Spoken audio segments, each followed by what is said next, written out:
The word democracy in European languages derives from two Greek words, demos, or people, and kratos, or rule.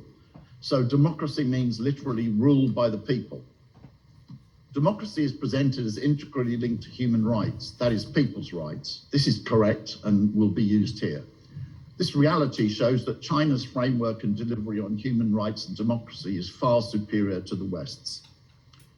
But contrary to this fundamental concept of rule by the people, an attempt is made in the West, more accurately by liberal capitalist countries, to claim that democracy is instead defined purely in terms of certain formal and official structures which they possess. For example, parliament, the so-called division of powers, etc. This is false. The issue of democracy is about how much in reality rule by the people exists.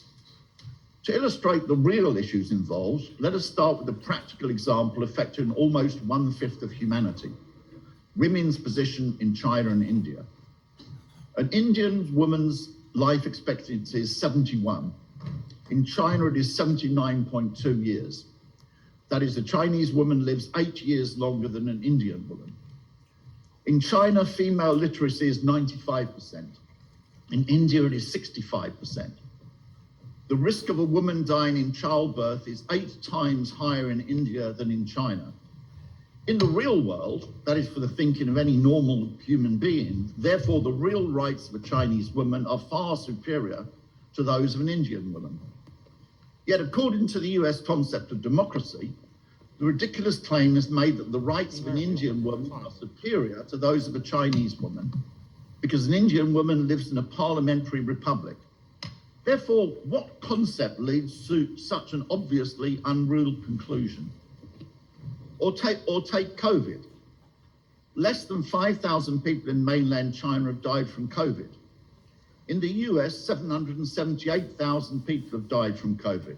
But China's population is more than 4 times that of the US. If the same number of people per capita had died in China as in the US, there would be 3,390,000 Chinese people dead, instead of less than 5,000. But the US claims human rights and democracy are better in the US than China. Again, what type of absurd reasoning can try to justify such a conclusion, which is in violation of all the most vital facts on life and death? The issues involved in these illogical claims of the West go right back to the origins of socialism, which was developed precisely as a critique of the theory and limits of liberal parliamentary democracy. Here, I agree with almost everything that was said by the previous speakers, but if you don't mind, perhaps I can put it in a little bit more theoretical way and go back to the origins of this discussion to look at it more generally. The work in which Marx became a socialist, making his transition from a liberal democrat, is the critique of Hegel's philosophy of right of 1843. Marx showed that the real role of the state was to defend the existing property relations. At that time in Germany, these were approaching capitalist relations. This analysis had been fully factually confirmed by innumerable practical examples since that time. The next year, in his work on the Jewish question, which I think is the most classical explanation of the differences of the myths of liberal democracy and reality, Marx demonstrated via analysis of the position of Jews in Germany the difference between the official and the formal claims of liberal parliamentary democracy in reality. He demonstrated that removal of formal and legal restrictions on Jews in Germany did not lead to their real equality. Marx analysed the difference between what he termed political emancipation and what he termed human emancipation, between purely formal equality and rights in politics and the fundamental inequality and lack of rights in the real world. I just had a message said recording stopped. Okay. It says the recording started again. Apologise for this. This work of Marx so classically sets out the reality of Western parliamentary democracy that it is worth quoting in detail. If I used any other words, I would simply summarise an analysis that could not be put more clearly. Marx put it regarding the difference between formal and real human freedom and the real rule of the people, that in parliamentary and liberal democracy, I quote, man liberates himself from restriction in an abstract and restricted manner. This is, while liberal parliamentary democracy proclaimed equality, this was a fiction in the real world in which human beings lived. Marx put it regarding the purely formal statements of capitalist parliamentary democracy, to quote, the state abolishes in its own way distinctions of birth, social rank, education, occupation, when it declares that birth, social rank, education, occupation are non-political distinctions. When it proclaims without regard to these distinctions that every member of the nation is an equal participant in national sovereignty. But in reality, none of these real distinctions was removed, as again to quote, nevertheless, the state allows private property, education, occupation to act in their own way, i.e. as private property, as education, as occupation, and to exert the influence of their special nature. Far from abolishing these real distinctions, the state only exists on the presupposition of their existence. Therefore, there was a complete distinction between the myths of liberal democracy and the reality of human beings' lives.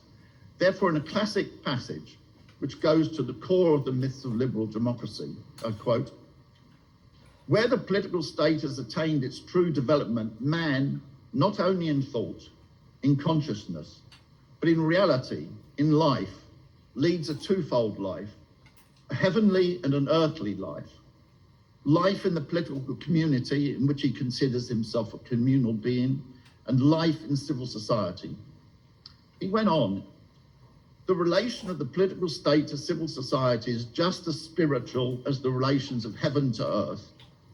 The political state stands in the same opposition to civil society in the same way as religion prevails over the secular world. In his most immediate reality, in civil society, man is a secular being. In the state, on the other hand, he is a member of an imaginary community, of an illusionary sovereignty. He is deprived of his real individual life and endowed with an unreal universality. Marx showed that there was a move towards a purely formal equality of Jews in German society, but this concealed the real existing inequality. Liberal parliamentary democracy obscured this reality by defining equality and democracy in only a narrow, artificial and formal way, while ignoring the real inequalities and discriminations that existed. This situation and Marx's analysis of it later, of course, culminated in one of the greatest crimes in human history, the development of German anti-Semitism into the Nazi Holocaust. This analysis of the position of the Jews in Germany provided a model for the analysis of the real situation in liberal capitalism. It is exactly this which is shown by the difference of the position of women in China and India, or the difference in deaths from COVID.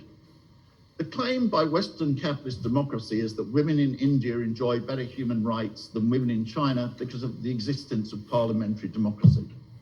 This precisely shows the difference between what Marx termed the heavenly rights, that is the non-existent ones, and the earthly rights, the real one. Obviously, the real human life for Chinese women, real human rights for Chinese women are far superior to those of an Indian woman. That is her real earthly life.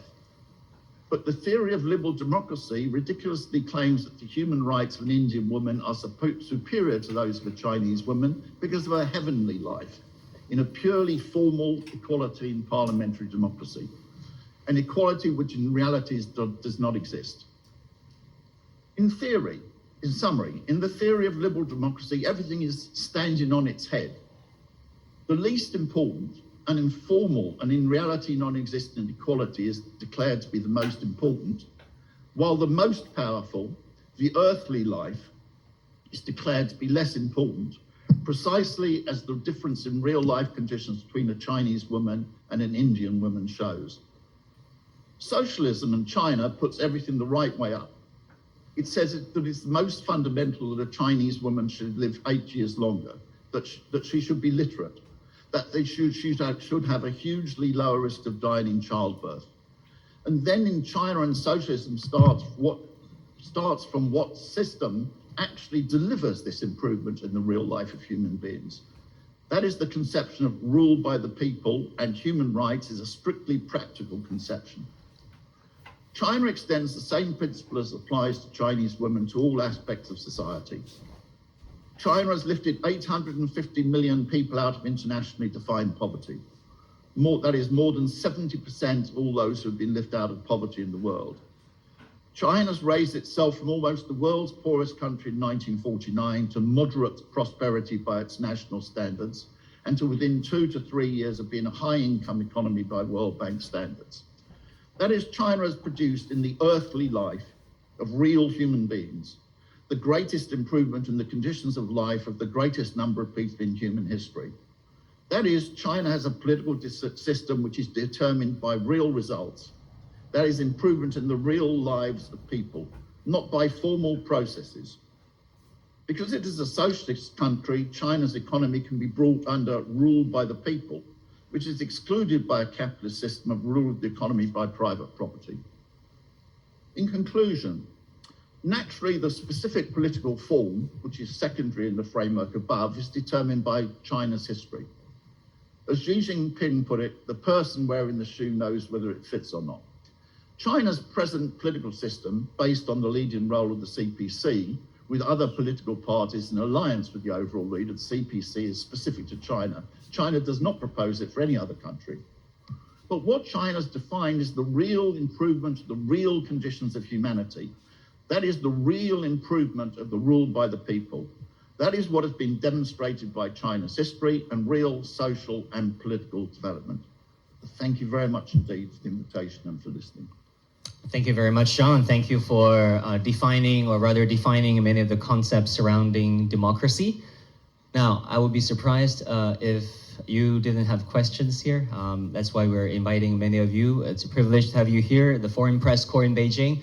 And also joining our dialogue today are the Developing Countries Press Corps joining us online. You cannot see them here, but they're actually here, dialing into this Zoom meeting.